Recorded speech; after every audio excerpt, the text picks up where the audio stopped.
Okay, so hey Good. everybody. We've started this slightly earlier because it's the first time I've ever done a webinar quite like this. Any time that I've ever had a Zoom call, it's always been to a group and you know exactly who you're speaking to. But I'm joined today by Michael Bruni Groff, who's been on the podcast before. He's the founder of what I personally think is the absolute best extension for Adobe Illustrator for logo designers. I think if you're a logo designer, this is something that you do need. I can see that there's 8 people watching this. They joined bang on time. Do you guys want to Nice. just give a shout out in the comments just so that we know that you're there? Fingers crossed we can see that. Yeah, okay. Yeah. So Ali, I can see you raise your hands. Thank you for that. Oh wow, we've got loads of people now. So Juan, Wonderful. Liam's here. Fantastic. We got people in. That's a good start. Woohoo! Love me some people. Yeah, we need people to make this a thing. So Gaynor from Sheffield, Mallory, he's just gave a shout out. Ali, Liam Jackson's in here, Kwan and Nabil mentioned. We've got a few others in as well. But what we're going to do today is a special day for Michael. I think it was a year ago, or just over a year ago, that you released Yes. Logo Package Express, and now it's probably the biggest upgrade that you've made since the product has been first released. Yeah. It's one thing that I love about you is that you listen to people's feedback. You're very active in the Logo Geek community in particular. And anytime someone has some feedback, you react to it and find a way to add it in. So I know you've made some big changes. You've been sending out emails to loads of people about all the updates, but I've kind of trying to be, I've kept out of it a little bit because I wanted this to be the first time that we shared it. So anyone watching, at any point, if you want to ask questions, just write them in the comments. Then what I'll do is I'll ask them to Michael, and yeah, we'll make this a little bit interactive, have some Q&A. But the primary goal is to see some of these new features. So Michael, I don't know if you want to Hmm. do a quick intro for yourself, and then we'll dive into doing the demo. I'm looking forward to Yeah. it. Yeah, absolutely. That that sounds very cool to me. So, yeah, I'm Michael. My full name is Michael August Bruni Groth. It's a real long one, hard to say. So, if you want to go with Michael, that's cool.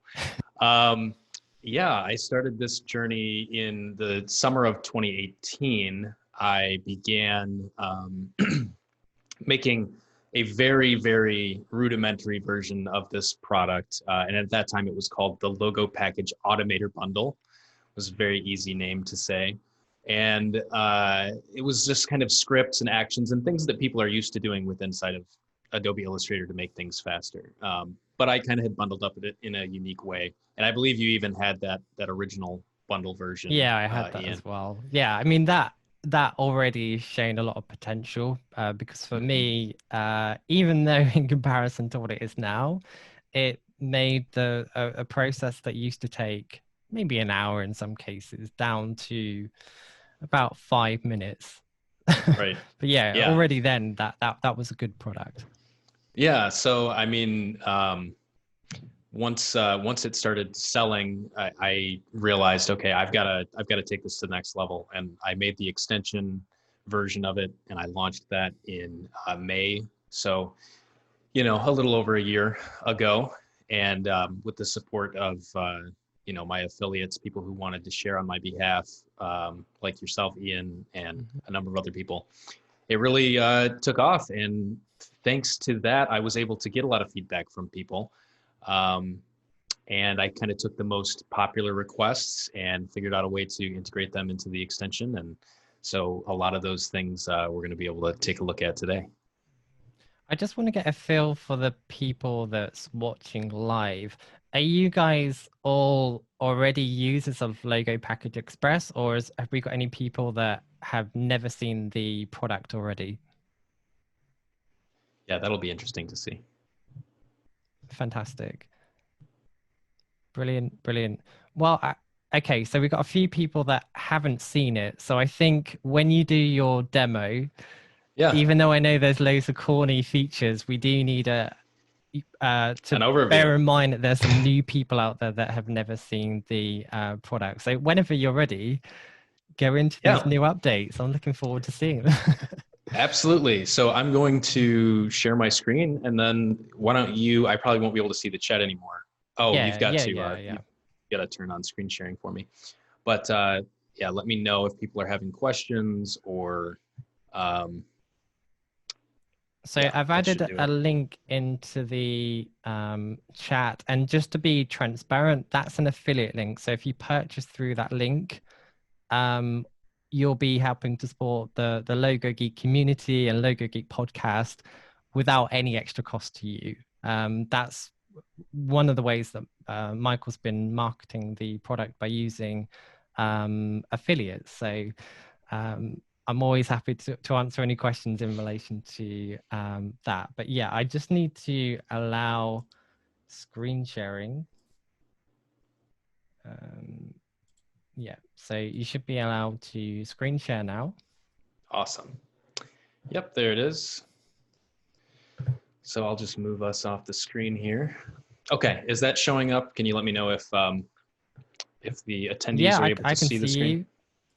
Guys in Okay. the chat, can you just mention sorry, I've got a camera in front of my screen, so I'm looking, so I couldn't see the center of the screen. So I can see the chat.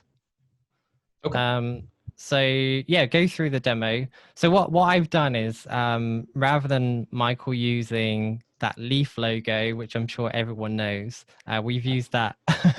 I think you've used that so many times. What I done just before this call, I sent over this logo I did for Rule Zero at the end of last year, which is a particular one that has lots of different lockups and configurations. Mhm. So sorry to interrupt, Michael. I'll let you dive into the actual demo itself. All right, excellent.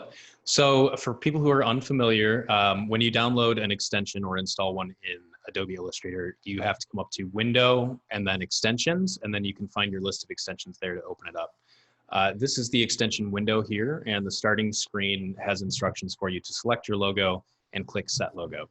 So I'm going to work with this. When you start off this process, you open up one of your design files. It should be your final design file. Mhm. And I'll make a selection of the logo, and I'll click Set Logo in the extension. And what this does is it makes a new document, and it copies over your artwork with the exact same color mode and the exact same size. It hasn't really modified the artwork itself in any way. And now we're ready to start working. So this is the working document, and this was our design file. So now that this is set up, this is kind of our master artboard. And from here, we can start to break apart the different components that make up the logo. So you can see we have a preview in the panel of what the entire logo looks like. And then there's options to set the logo mark. This is like your symbol or your icon or your logo mark, depending on what you call it. Mhm. The logo type, which is usually the name of the organization. And then occasionally, logos have taglines as well. So you can set all of these different components. So I'm going to go ahead and just make a selection of the mark and click Set Mark. And then I'm going to make a selection of the logo type and click Set Logo Type. And since we are in the CMYK document color mode, the extension is now going to recommend for you that you make print logos first. It's colored blue. So I will make the print logos. And you can see this is the first really cool thing that Logo Package Express does. It immediately generates all of the different variations of this logo that you could want in terms of color and in terms of breaking apart the different components. So, we've got the logo mark in a column over here, and this is great for an app icon or whatever. The client may need this on its own. They may also need the logo type on its own. Maybe that's what they put in the footer of their website or something. And of course, the full logo. And then we have many different color variations. So you've got your CMYK full color at the top. And then you have an all black version of the logo. You have an all white version of the logo, a grayscale version.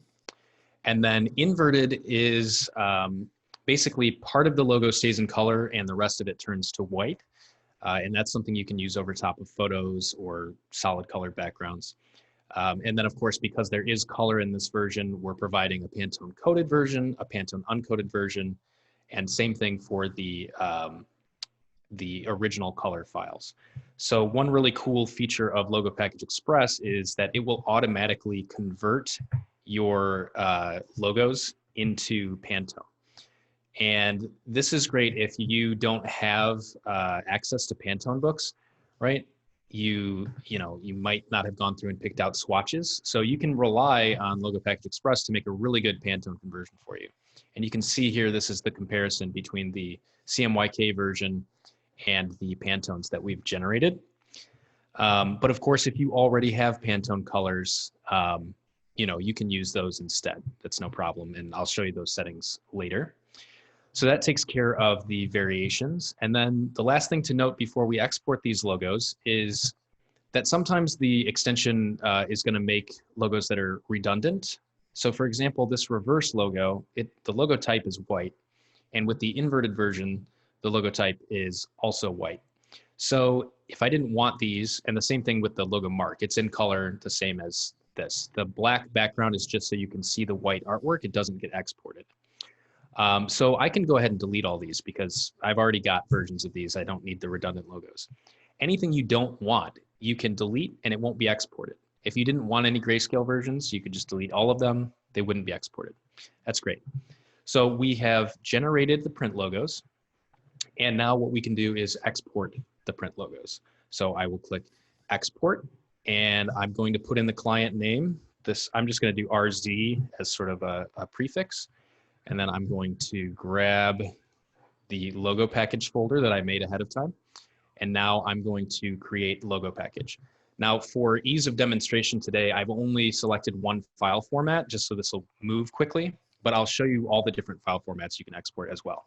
So when I click create logo package, it's going to bring up the file, the folder that we've chosen.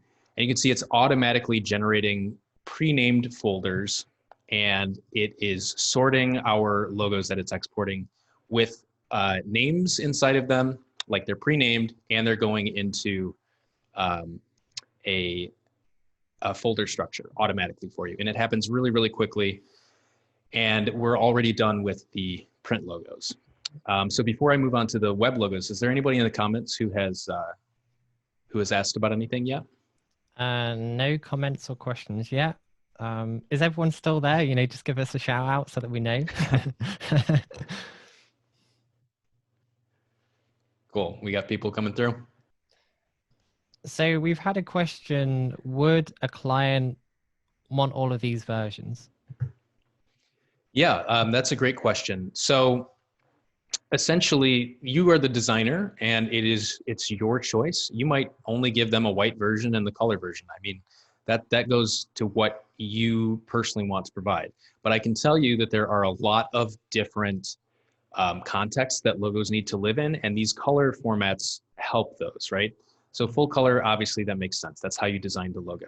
But one color, if you're working for a restaurant or a company that ships products or something like that, they might be limited to one ink on their napkins or their boxes or something like that.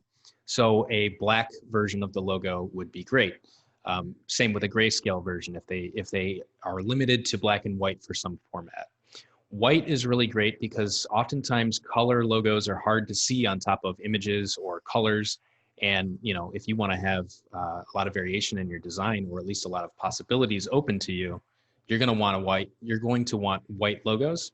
The inverted versions, that's kind of a style choice. I think Ian was actually the first one to request these, and that's why they exist in the extension today. I'm quite happy to see that there is an inverted Pantone version in this update. And I don't know if anyone else if anyone else saw that in this updated version. Right. The previous version only had the Pantone version for a white background. Right, that's correct. That's a new feature.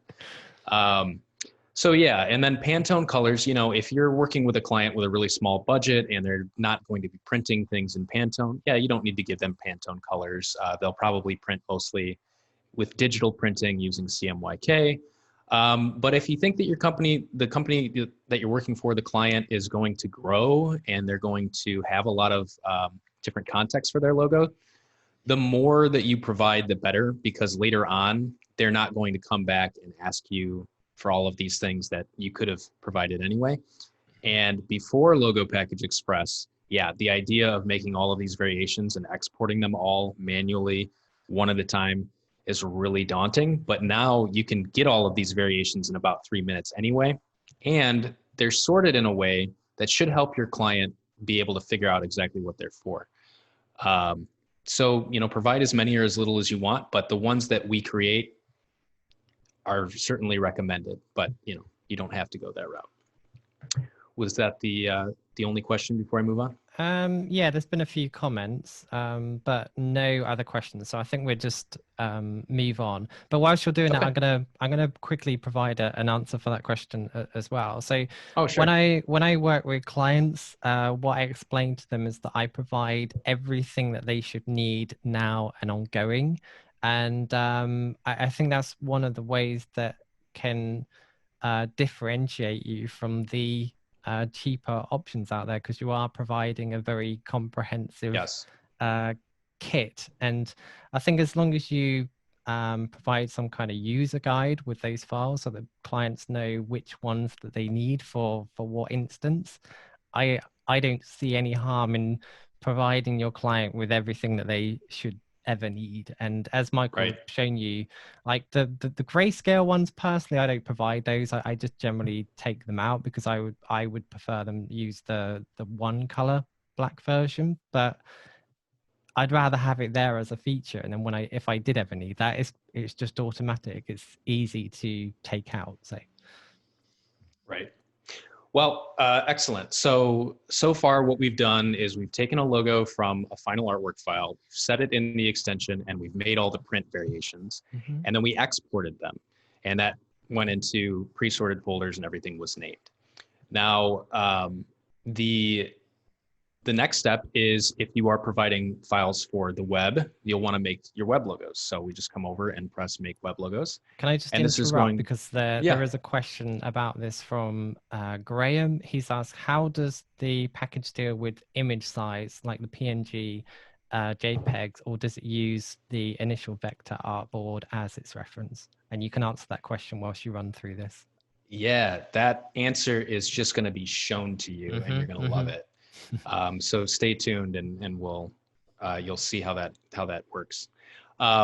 So I've made the web logos now, and what that's done is it's regenerated this artwork in the RGB color space. You can see it's changed to an RGB up here, and the master artboard has changed to RGB.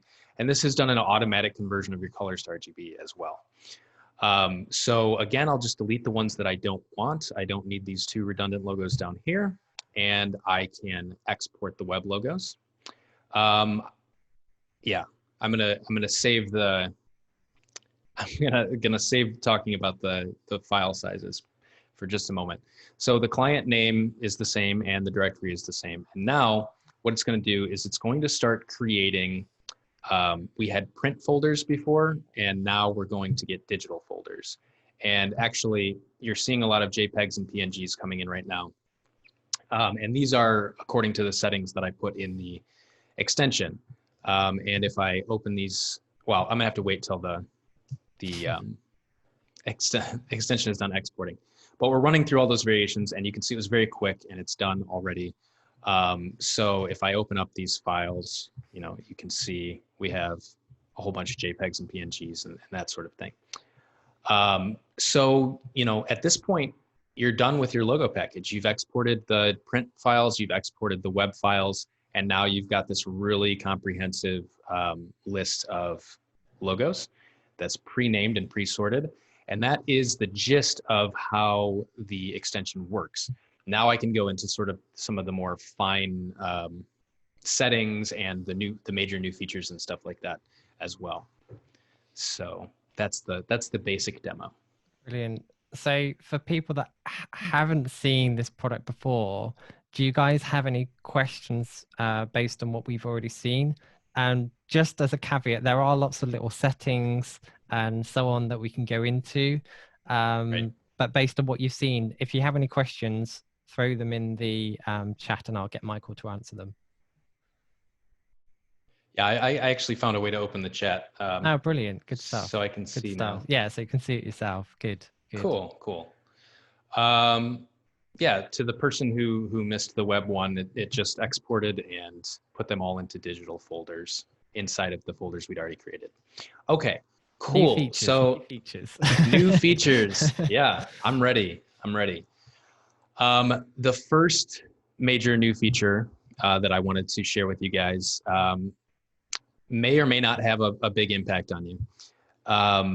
It used to be when you would download the extension, you had to open up Illustrator and run a script to install the extension. I'm happy to say that now I have native installers for both Mac and PC, meaning it's just a DMG or an EXE that you double click and it's automatically installed, and it should be much easier to install. So that's pretty cool. Very nice. But that's not, you know, that's nothing anybody's salivating over. So big feature number one is there's a lot of new settings, and there's so many new settings, in fact, that the settings has changed from one settings page to multiple tabs. And the first really big feature here is file name and folder name customization.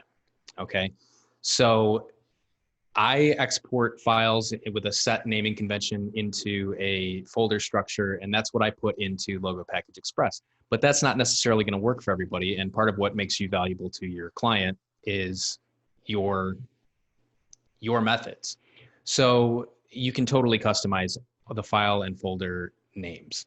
So the first option you have is just like, what's the convention? Like, do you want dashes or lowercase and that sort of stuff? And you can set that for both folder names and file names. But then we get into the good stuff where we have all of the different components, all of the different color schemes, everything that makes up the file name or folder name is changeable. So like, for example, logo, maybe you call it an emblem. If you call it an emblem, type in emblem, you tab out, and you can see on the artboard. To interrupt. Someone mentioned that they can't see the settings because the video is on it. So if you are watching, as far as I'm aware, you can actually drag that over to a different location. I see. So sorry, I'll let you carry on. Sure. Yeah. Part of that window should be black, and I think you can drag it. Mm-hmm. Great. So what I've done is I've changed logo to emblem, and you can see out on the pasteboard, the logo column has been changed to emblem as well. So you get a nice live preview of what's going on. Logo mark, maybe you want to call that an icon. So I change it to icon, and now when the files and folders export, it will say icon. A really big one that people are constantly requesting is they don't like one color and reverse. They think that it's easier for their clients to go by black and white. Mm-hmm. So all you got to do is change it in that naming setting, and now your files will be exported black or white. And another really cool feature that's kind of comboed with this naming is I've added presets, right? So if you're bilingual or something, right? Maybe you're exporting for German and English or Spanish and French or whatever. Then you can translate these into that language, and you can save a preset. So up at the top here, I have some presets right now, and one that's really popular would be UK English. Logo Package Express automatically detects your language settings, and it should export files with the correct spelling of color and all that. But sometimes, your Illustrator settings might be finicky or whatever. So if you do need to manually change things, you just come in here and type them in, and you're good to go. But I saved it as a preset just to show, that you can save these settings and reuse them later. So that's big feature number one, naming. Big feature number two, this is going to get to that JPEG and PNG question, is scale. So Logo Package Express, the first version, only had one scale input, and you could put in whatever scale you wanted, but if you needed your logos at multiple different scales, then you would have to export, you'd have to run the extension multiple times.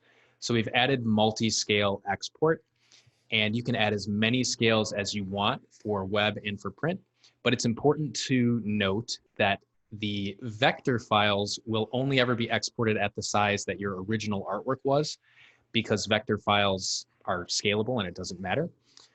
So these scales will only affect the JPEG and PNG files that get output.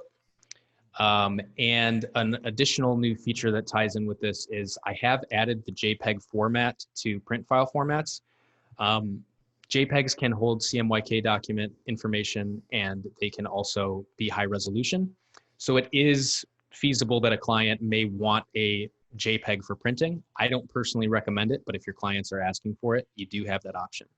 And if you have selected JPEGs under the print file formats, then the scales that you set in this print scales area will apply to those JPEGs. But primarily, people will be using the web scales.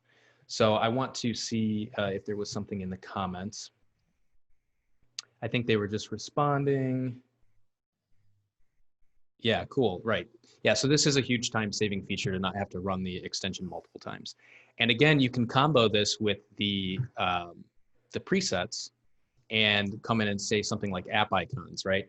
Like you need 64 pixels, 32 pixels, 16 pixels, whatever, and you can always come back to this preset. Now, no matter what your settings are, Logo Package Express will always remember the previously used settings. So if you came in here and added a scale one time and then didn't change the preset, the next time you came back to the extension, that extra scale would still be there. Or same thing with the naming. So if you even if you don't use presets and you always just use the same settings, they'll always be there when you come back after you've quit Illustrator. So that's big feature number 2. And now the third really major feature here that's been requested almost as much as the custom naming is padding or clear space.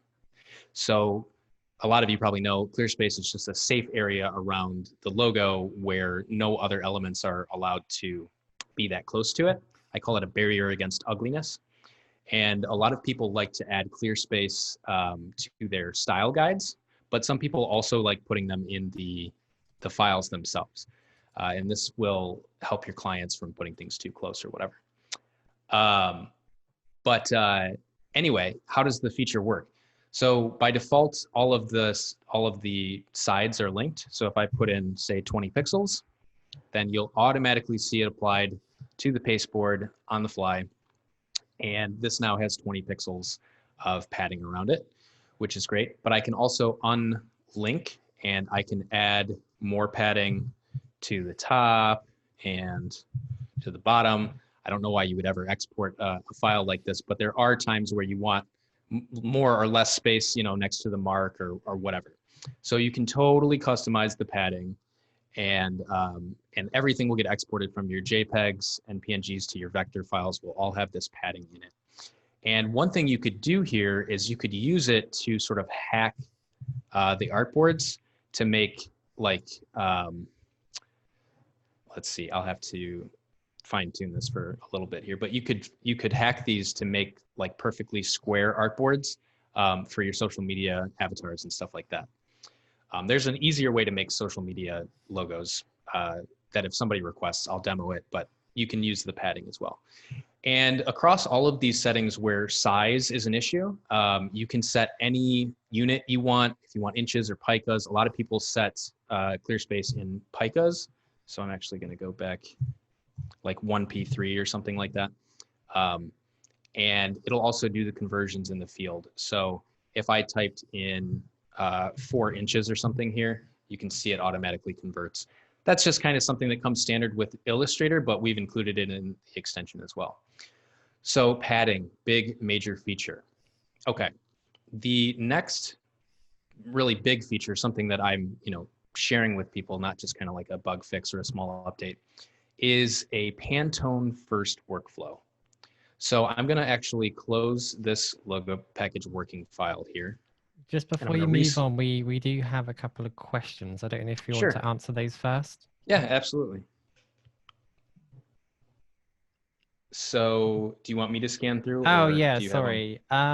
Is it recommended to use the final version of the logo and all its elements in its own document prior to doing all of this? Yeah. So Ian, I'm sure you have a good answer here, but all Yeah, I would so say is, yeah, go ahead. yeah, sorry. So what I tend to do, I actually open up an A4 document and I copy and paste my logo artwork into that pretty much as I have done here for Michael. And that just allows me to scale it to the size that it would look on an A4 document. Mhm. That allows me to also make sure that it's all, I go in and clean it up, finish it all off properly, and then I run through this process. But you can do it in any way because as Michael shown at the beginning, once you click the extension button, it pulls it into its own separate file. So if you want to take the logos from like your original kind of working document that's got all the other bits and pieces in there, I don't see anything wrong with that workflow Right. personally. It's totally up to you. Yeah, and that's an excellent method for sizing your logo of putting it on this A4. In the in good old America over here, we use letter size, but it's very similar. And a lot of people ask me what size logos should be, and I say, what is the most common use for the logo? Is it going to be on their print stationery, business cards, that sort of stuff? Or is it going to be on the website? And scale it to be appropriate for that medium. And I think that's exactly what you're doing here with this Yeah, A4 document, yeah, because Logo Package Express will scale down your logo if it's too large. And by too large, I mean like bigger than 12 inches. And I don't really know why any logo would need to be 12 inches wide as far as a vector is concerned. And the reason we have to scale it down is because there's only so much space on this pasteboard. And in order to make all the variations and stuff, we need to have enough room. So uh, sizing your logo like this is a really excellent way to do it. Was that the only question that we had? there was another one. Does Oh logo yes, there. package work for the same way that packaging a logo file for a client where it gives the AI and EPS files too, plus Yeah, links for fonts and colors? I'll let right. you answer that one. So I don't want there to be confusion. A package, in my mind, is just a way to refer to the folder that contains all of the logo files. Packaging from Illustrator or packaging from InDesign, right, brings in fonts and that sort of thing. You actually don't want to provide a logo that has fonts in it, because if your printer or the client doesn't have that font, it would change the font and totally change your design of your logo. So you can see Ian here has these letters as shapes instead of a font. So no, Logo Package Express does not make a packaged version of your file. But as you can see in the formats, you can provide Illustrator files, EPS files, JPEGs, SVG, Illustrator. It's going to export all of those file formats if you choose them. So that's no problem. You're just not going to get the color and the font file information in there as well. So I hope that answers the question. So are we ready to move on to Yeah, the yeah, next big let's feature? move on. Awesome. So the Pantone first workflow I wanted to share with you. Here is our favorite leaf logo. We've It's the just got one best more leaf. question. Does the extension outline fonts prior to exporting? Right. So I'm just going to type logo, As far as and I'm aware, it doesn't, but I'll be this surprised to see is what this does. this is type, and I'm going to set the logo, and you can see that it is a shape now. So Very yes, nice. it does Yes, it outline does. your fonts automatically. I wasn't expecting it to do that. Well, I try to do as much stuff to make your logos as production ready as possible. Um, Another thing we do is we expand the strokes. So, you know that depending on an Illustrator's settings, if you scale up artwork with a stroke, it may or may not keep that stroke proportionally sized. But if we expand it into a shape, it's always the right size. And so that's another thing we do to your logos. They will always look identical to what you have, but sometimes we are doing things to the artwork to make them more production ready. So Pantone first workflow.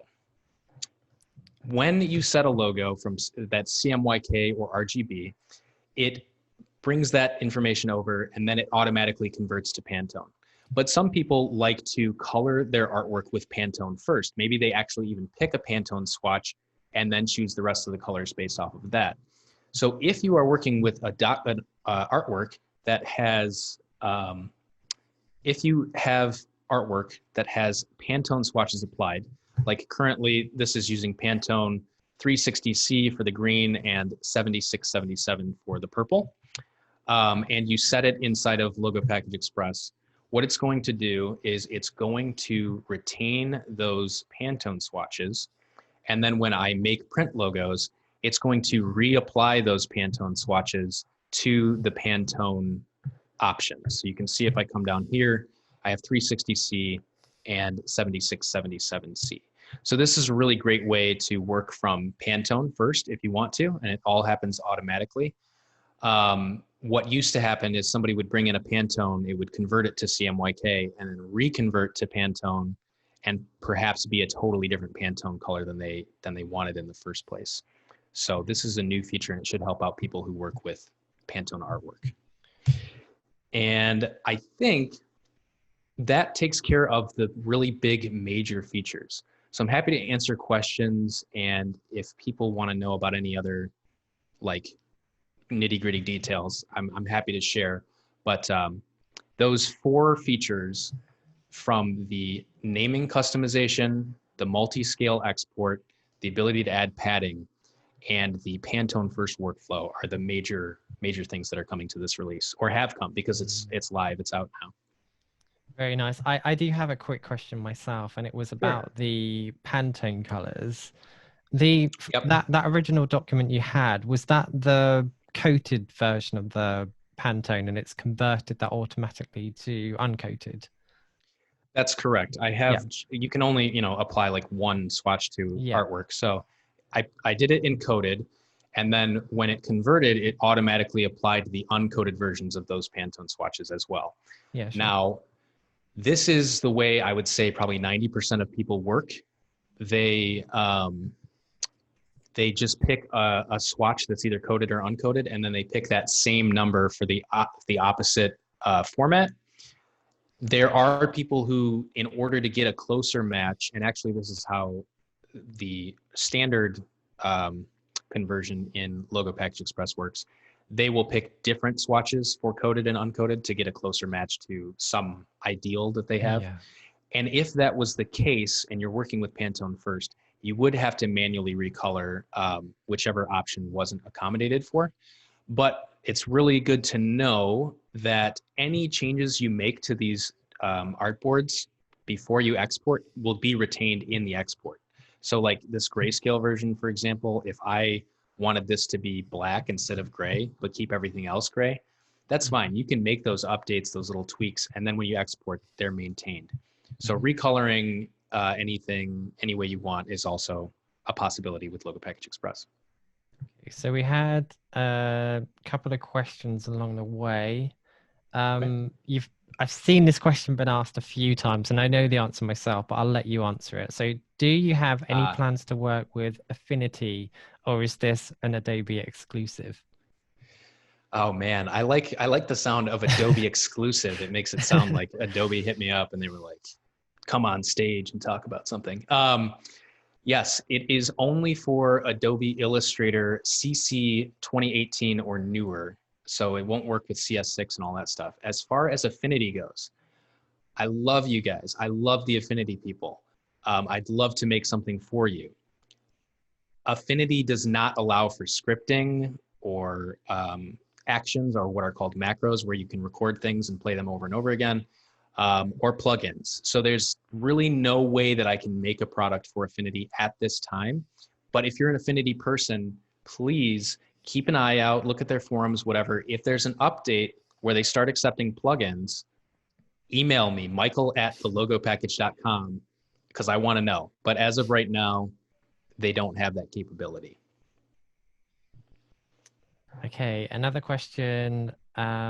Is this using the latest Pantone color books, and will you provide another update for when Pantone releases new colors? This is a very important question. So if you are not doing a Pantone first workflow and you're letting Logo Package Express automatically recolor to pick Pantones for you, It's only going to be working with the sort of primary set of Pantones for Adobe Illustrator. Recently, there was an update with new swatches. Those are not currently in the extension, but I am upgrading things all the time, and any minor releases, they're not an extra fee. They're always free. I'll just push it out via email and you'll be able to upgrade. So I do want to include those new swatches. If you are using the Pantone first workflow and you're using one of those new Pantone swatches, it also is not going to work. But the good news is, if you find that it doesn't work, like I said, you can always recolor. So as long as you have the color books available, you can just pick your artwork and apply the swatch manually before you export. It's a little bit of an unfortunate workaround for temporarily, but I do want to include all of those new swatches as they come out. I'm thinking out loud. Pantone have recently released something called, I think it's Pantone Connect, which is actually going to be a proper extension to Adobe Illustrator. There used to be a cost to that, but as far as I'm aware, they made it free during COVID-19. But I spoke to Nick, who was on the podcast recently. I spoke to him separately, and he's recently told me that they're planning to make that product free for the foreseeable future. So hopefully it will make that integration easier for you. It could be. I tried installing Pantone Connect and it actually failed. And unfortunately, I mean, I don't want to discourage anyone from trying. You absolutely should. But unfortunately, Adobe is just really behind the ball on their own service with installing extensions. If you're trying to install something from the Adobe Exchange, which Logo Package Express is not on, it works about 50% of the time. So, I mean, I work with developers who have connections with people at Adobe, and they just, I don't know, they haven't put a lot of effort into it. So try to get that extension for sure. But if it doesn't install, you're not alone. Like a lot of people have had problems with it. So yeah, I can see that there is a question about saving things to the CC library. Currently, Logo Package Express does not save these logos to the library. I can see some really interesting workflows there though. So thank you for that suggestion. I'll take it into consideration. Let's see here. The latest Pantone, we asked about that. Does the extension respect clipping masks? This is a really great question as well. To be honest, clipping masks are not a very good production way of working with things. You want, when your logo is final and done, you really should have it be exactly the shapes that it's supposed to be. I know that clipping masks are a really quick way to make good effects and cut things out, but really I recommend using the shape builder tool and combining and subtracting things to get final artwork, because you never know what's going to happen with a printer system, if it's going to respect those clipping masks. And all of this is to kind of cover my butt when I say, no, it doesn't support clipping masks. And the reason is because we have to recolor all of your shapes, right? In order to provide these different color variations, we have to have access to every shape. So Logo Package Express is going to ungroup everything. It's going to release clipping masks and expand everything so that we can get access to each one of those shapes. If we didn't, imagine you had like a mountain or something as your logo and it was inside of a circular clipping mask. The result from Logo Package Express would just be a black circle or a white circle. And that's not what you want. You want that mountain to be colored black or whatever. So no, it doesn't support clipping masks. And I would say additionally, you should always try to make sure your final artwork doesn't use clipping masks anyway. What do you think about that, Ian? I personally wouldn't use clipping masks in a logo, especially when creating a kit like this. But I think if it was an important part of that logo, I personally would just create a separate folder with a version with that clipping mask. Because I can understand where it might be used. Say if like I've worked on logos before where like the shape would be almost like a window to some kind of image. And I think if I was going to create that, I'd create the master artwork without a clipping mask and export that Right. out. And if I wanted to keep a version with clipping masks, I'll just manually create a separate folder. I Sure. don't think that takes particularly that long. And, um, even if you did have a logo with that, even using this is still a very quick workflow. So that's the way Sure. that I would do it personally. So one thing that you can do is remember any artwork that is in these artboards when it gets exported is what's in the file. So if you want a quick workaround and it's like going to take you hours to change your clipping mask to something else, um, you can export the variations and then delete the ones that came in crappily. Go back to your clipping mask version, copy and paste that into the artboard, and then it's going to export just fine. It's just that if you go through the process of or of automatically recoloring and separating things out, it's not going to look right with the clipping mask. But you can always replace the artwork that Logo Package Express generates with your own artwork and export from there. So that's a little workaround too. Mhm. I just noticed that we have a question in the actual Q&A tab. Sorry, guys, I wasn't Oh, keeping an that's eye on that one. what a great idea. So we have, is it possible to rename the types, e.g. logo mark to icon? I think you might have Right. shown that already, and Yeah, whoever's asked I'm that sure. question didn't quite see that. But yeah, if you can run through that for them. Yeah, I'm sure somebody just came in late. There is a new, if you go to the settings, there is a new tab called naming, and it allows you to change every single thing about the file name convention and the folder name convention. So let me make some variations here so that I can show you how it works really quickly again. So I'm going to select the mark, which is what you were talking about, and the logo type, and I'm going to make web logos, and I'll go over to the naming tab, and I will change logo mark to icon and hit tab. And now you can see that out on the pasteboard, this column is labeled icon. And when you export the files, it will say icon as well. And you can customize every single thing about the file name and folder names using this naming tab. So hopefully that answers your question. I'm just reading more comments. Guys, we've got about 10 minutes left of this. So if you want to ask any questions about logo design in general, it doesn't have to be about logo Sure, yeah. package. We can wrap up on that. But yeah, of course, go if you have any more questions about Logo Package Express itself, feel free to answer that. In the chat, just so that people know, they have asked what the affiliate link is for this, and that's logogeek.uk/extension. And when you purchase via that link, whether it's an update or buying the product outright, that will be helping to support both the Logo Geek community and podcast in the process, as well as no extra cost to you. Sure. I'll put a link in there as well for you, Mallory. So right, and for do you offer your discount, or do you do that during sales or something, Ian? I think we've got that in there, haven't we? So if you use the promo code Logo Geek, is it 20%? It's been a while. So if you use promo code It's Logo Geek, $20. Yeah. yeah, so use promo code Logo Geek, you can actually get a discount on there as well. Thanks for flagging that. Actually, completely forgot that we have that discount code. Well, yeah, I mean, it's up to you to share that or whatever, but yeah, we were able to get that hooked up for the Logo Geek community so that they could get a nice discount for checking it out. Yeah, so questions about the extension or questions about logo design, which everyone knows Ian is the world champion master of knowledge about that.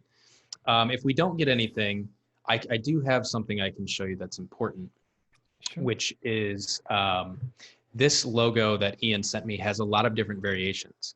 And when we ran through it, we only did one lockup. Okay, so this is very, sorry, I got distracted by a comment. Anyway, we just did this one lockup, but there's other lockups. So what I recommend doing is I take one variation that's like the most standard, right? And then I create the logo package using that one variation. So I'll set the mark, I'll set the logo type, and I'll make the logos, so on and so forth. I export this out. This is going to give me the logo type on its own and the icon on its own. And then what you do is you rerun the extension for your other options. So let's say I had gone through and exported this whole package.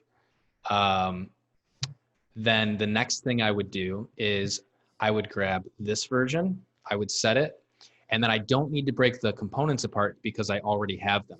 And I'm going to turn the padding off too, just for consistency here. And now I just click make logos, and then I get all of the versions of this lockup, and you can export those out very quickly as well. And if you want to be advanced, you can go to the naming tab, and you can change the name from, say, logo to, I'll call this vertical logo, right?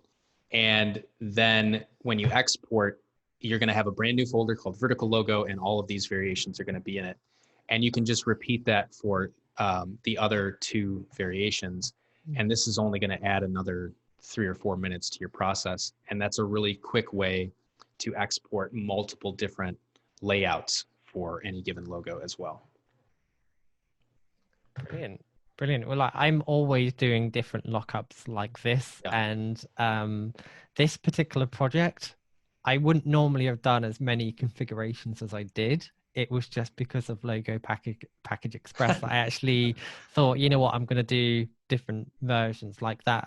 You can see like the version bottom left.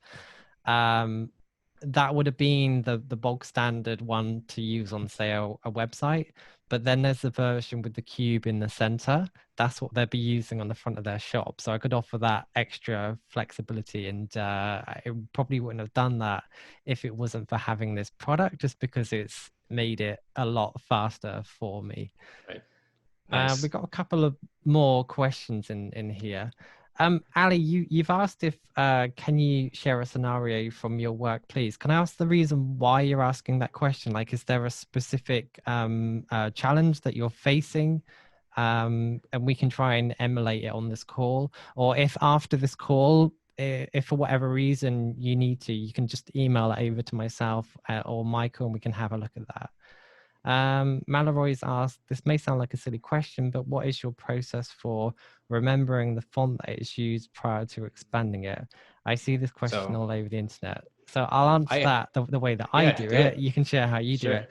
So I have an kind of original working document for all of my projects. And what I tend to do is I'll have my artboard in the middle, and then I'll have all of the mess around it. So it's almost like the artboard is the tidy desk, and the rest is all of the clutter that I keep. So whenever I've selected a font, what I'll do is I'll create a version with it without it being expanded, so it's still live. And then I'll copy that and I'll chuck it over to the side, and then I'll expand it. And that means that I've got working versions of anything that I've done.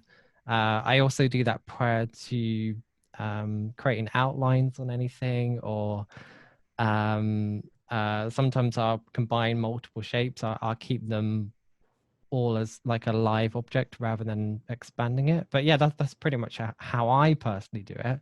I don't know how you handle that, Michael. Yeah, I was trying to find one of my master files. I call it having an evergreen master file. And what I do is, I think this is probably similar to what you just described, but I was trying to find one of those files. I just make different layers in that master file. One layer contains type, and the next layer contains outlined type. And then that way, if I ever needed to go in and change the tracking or the kerning or something like that, or identify the typeface, I can go into that type layer and make changes, and then duplicate it and outline that and replace my old outline layer, so that I constantly have a version with the editable components of the logo, as well as the set and defined, this is how the actual artwork is supposed to be presented. So I do that with the strokes as well. If I have a stroke around something, I'll have a layer that has the stroke preserved, and then I'll have another layer where the stroke is outlined so that I get the benefits of having the final shape artwork, but can always go back and edit the editable portions if I need to. Brilliant, brilliant. I think we've got time for one more question, and then we'll wrap this up. So if anyone has a question, throw it in the, there's a Q&A. I keep forgetting about that. I may be missing something obvious, but I can't see where to enter the discount code. Yes. So for anonymous attendee, thank you so much for heading over and checking it out. If on your checkout area you see a slash through the price and then a new lower price next to it, so let's say $119 and then a slash and it says $99 next to it, that means the discount code has automatically been applied for you. And if the discount code has automatically been applied, then you won't see an area to enter the discount code. So hopefully that would answer that question for you.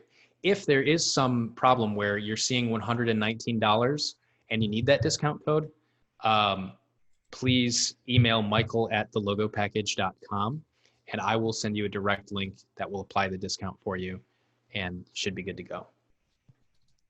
Cool. Fantastic. Well, I think this has been really good. Like I said prior to the call beginning, it's the first time that I've personally seen all of these updates. I have been kept in the loop a little bit because I've been following Michael's journey since the very beginning. So yeah, we have had a few conversations over the last couple of years about different features that you've wanted to add in, and you've finally got the product that I think everybody needed from the outset. So as I said, for me as a logo designer, I think Logo Package Express is an absolute must-have. So if you don't already have it, hopefully this demonstration is shown to you what's capable with it. It saves me hours on every project. So I'm doing probably a logo a week at the moment. So for me personally, it's saving me at least maybe 3 or 4 hours a month. And because it's such a fast workflow, like with that example that we shared for Raw Zero, I've actually added in other configurations, other lockups of that so that I can provide it to my client. And sometimes I make mistakes, that I've had instances in the past where I've created a whole logo package. It's taken me maybe an hour. And then I noticed something really like a really stupid error. And if I do that now with Logo Package Express, it speeds it up. So if you don't have it already, go and get it. And for those who are upgrading, I believe that you're doing it so it's just a $20 for the upgrade. That's right. Yes. For those of you who are current customers, please go check your email and see if you have an email from me about upgrading, and it should have a link to where you can upgrade from your old version to the new version for $20. If you cannot find that link, please just email me at michael@thelogopackage.com and I will send you that link directly so that you can upgrade, because yeah, I don't want you to have to pay full price to get the new features. Brilliant, brilliant. And as I mentioned at the beginning, there is an affiliate link for this. So if you want to support the Logo Geek community and podcast in the process, it's no extra cost to you. But if you go via logogeek.uk/extension, you'll be able to find and purchase the product. But if at any point you have any questions for either myself or Michael, we're very much open to answering questions. So feel free to reach out to both of us. But I think this has been fun. It's the first time that I've done a webinar like this. So thank you to everybody that's been able to join us live. It's been really fun. And yeah, hopefully we're doing more of this type of thing in the future. It's been worth doing. So awesome. Thank you to everyone. Have you got thanks, any final remarks, Michael, just before I end the call? No, I think this has been really fun, and hopefully people have seen the value, and hopefully they don't feel like we're just trying to hawk things at them. We're, this is genuinely a way to provide good